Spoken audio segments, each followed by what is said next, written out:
Bienvenue dans ce nouvel épisode de Lambda comme toi. Aujourd'hui, je parle de la peur avec Savannah.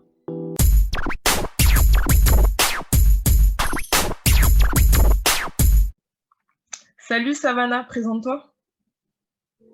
Alors bonjour, je m'appelle Savannah, j'ai 25 ans. Je suis étudiante en master et j'effectue mon parcours scolaire en alternance. Je suis une femme noire et de manière générale, j'apprécie plus ou moins la vie. Je suis plutôt contente. Voilà. Très bien. Et du coup, pourquoi t'as voulu nous parler de la peur?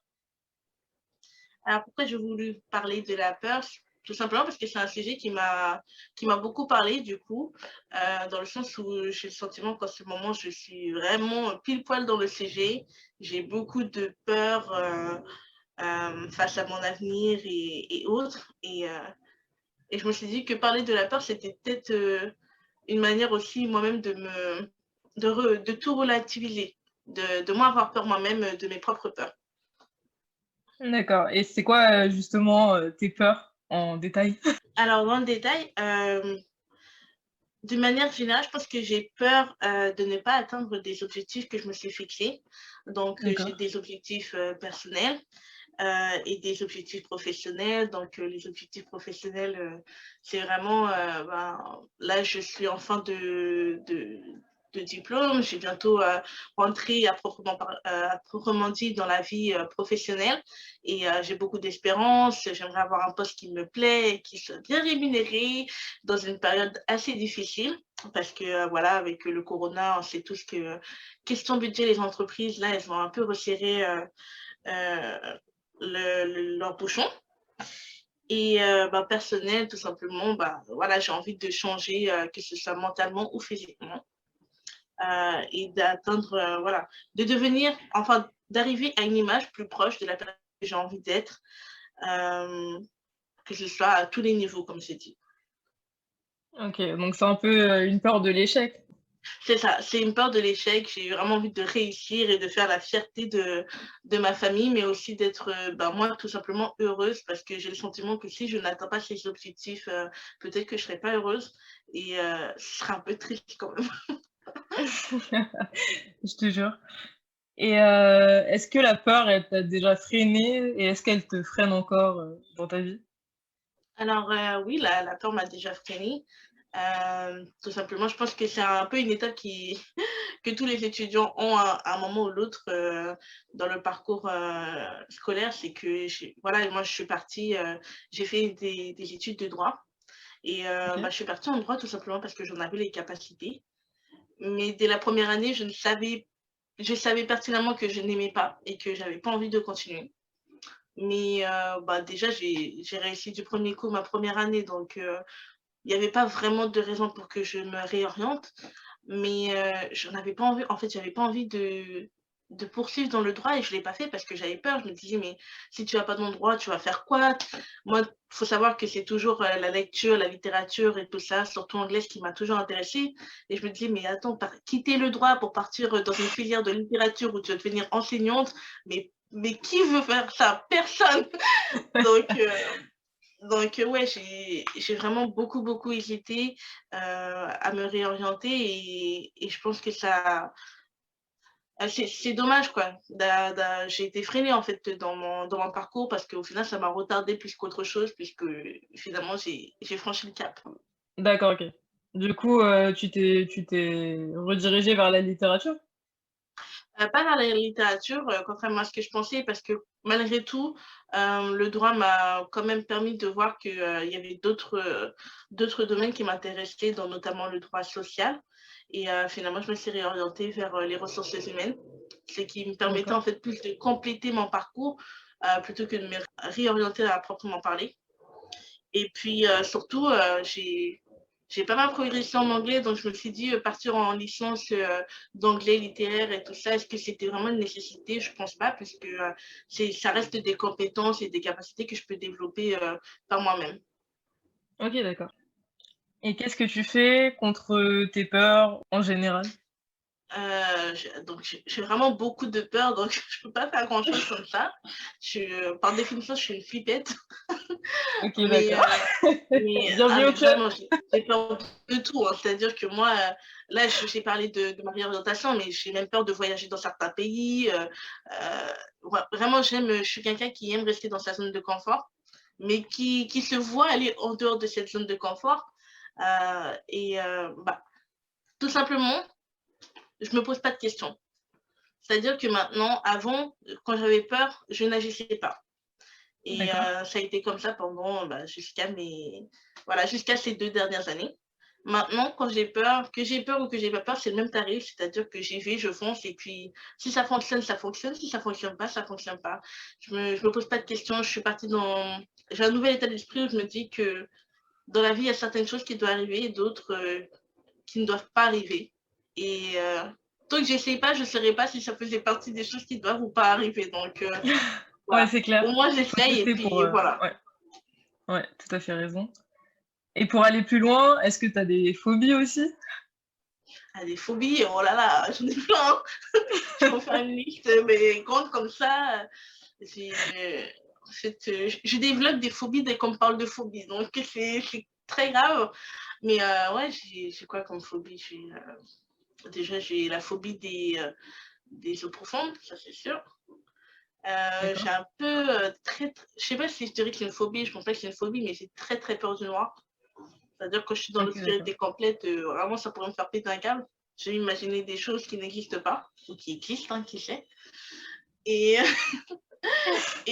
quoi d'autre ouais, je crois que c'est peut-être ça, ouais, la peur des animaux, phobie de serpents, ça c'est sûr. OK. Je pense que c'est le cas de pas mal de personnes. Et c'est tout. Et du coup, est-ce que tu penses que tes peurs et tes phobies, elles sont liées à des événements, où, la plupart ce sont des peurs, irraisonnées, on va dire? Heu, je pense que, non, je pense que les peurs que j'ai, c'est pas forcément des choses qui me sont arrivées, c'est tout simplement, ben, quand on se renseigne et qu'on voit tout ce qui se passe dans le monde de façon générale, il y a des choses qu'on apprend dont on apprend à avoir peur. Par exemple, moi, par exemple, c'est con, mais Mmh. aujourd'hui, je partais faire les courses avec ma sœur et OK. en sachant qu'aujourd'hui, c'est le vendredi saint. Donc, a Oui. priori, voilà, c'est une journée qui est dédiée aux personnes religieuses, à mon sens. Et elle écoutait des musiques vraiment trop sexy pour cette journée. Et, et je me suis dit, mais imagine que quelqu'un passe et nous jette de l'acide. C'est con, hein. Mais c'est parce qu'il y a quelques jours, je revoyais un documentaire qui disait que, ouais, dans certains pays, des femmes s'étaient reçues de l'acide dans leur voiture parce que tout simplement, elles, elle ne répondait pas aux critères du pays en termes de religion. Et OK, oui, ouais, j'ai vu ouais, ça voilà, aussi, c'est voilà, c'est ça, c'est-à-dire que plus je me renseigne sur tout ce qui se passe, et plus j'apprends à avoir peur et à être vigilante, et c'est triste, mais c'est vrai que bah, le monde d'aujourd'hui, il fait peur, tout simplement, en fait, hein. ouais, c'est vrai. Mais je crois que les médias, ils contribuent à nous donner Ouais, des peurs, c'est ouais. ça, et c'est pour ça que moi, d'ailleurs, de façon générale, maintenant, j'essaie d'éviter au maximum les médias, même si c'est bête, et que je passe pour quelqu'un qui n'essaie pas de se cultiver à cause de ça, mais en fait, c'est que tout simplement, si je regarde tout ce qui se passe dans le monde, en fait, je vais terminer mes dépressives, j'aurais plus rien envie de faire et j'ai pas envie, en fait. J'ai envie de me challenger, j'ai envie de découvrir et de pas être emprisonnée par mes peurs, en fait. Je Mmh, pense tu as que bien tout le monde a raison. envie de se sentir libre. Même Ouais, si bah, oui. financièrement, économiquement, tout ce que tu veux, t'es pas libre, mais on a envie d'essayer quand même. Bah, On oui. a envie. C'est un but pour beaucoup de personnes Alors, la et personne qui dit, moi, mon but dans la vie, c'est de rester emprisonné, travailler pour l'État jusqu'à la fin de mes jours. Je dis, franchement, gars, il est temps de revoir ta vie, hein. Je sais pas, en fait. ouais, après chacun ses critères et tout, mais après chacun a sa définition de la liberté, mais Ouais, c'est ça, en fait. Je pense ouais, il y a une certaine tolérance à ce niveau. et est-ce que tu as un message à faire passer aux gens qui ont tout le temps peur ou qui ont des peurs ou qui veulent affronter leurs peurs? Ouais, moi, franchement, je pense que, moi, qu'est-ce que je dirais, c'est essayer. essayer. Franchement, quand on a envie de faire quelque chose, même si on a peur, il faut quand même essayer. Parce que qui ne tente rien, encore une fois, n'a rien. Il vaut mieux avoir essayé et de se dire, bon, bah, au moins j'ai essayé, être fier de soi et, et passer, voilà, passer outre si ça ne réussit pas, plutôt que de ne pas essayer et de se dire toute sa vie, peut-être que si j'avais essayé, j'aurais été prise, peut-être que si j'avais essayé, j'aurais été là.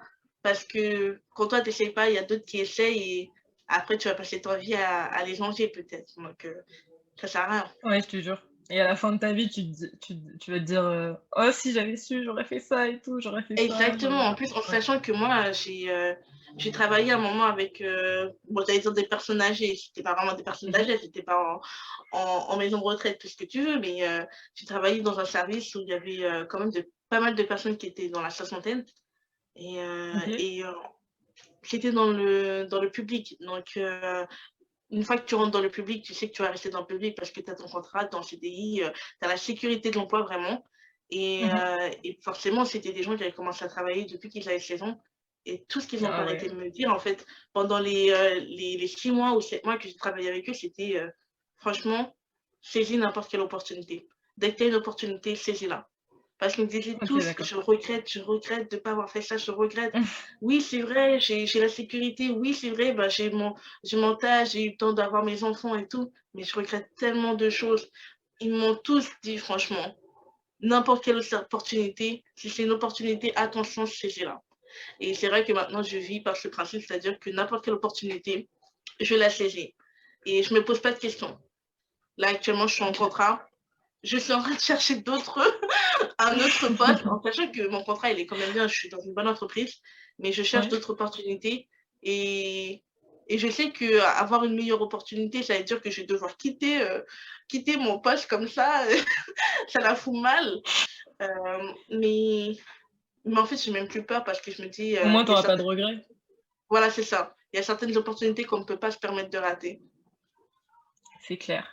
Donc en gros, prenez des risques, osez. C'est ça. Il faut prendre des risques. Et est-ce que tu as une autre chose à ajouter?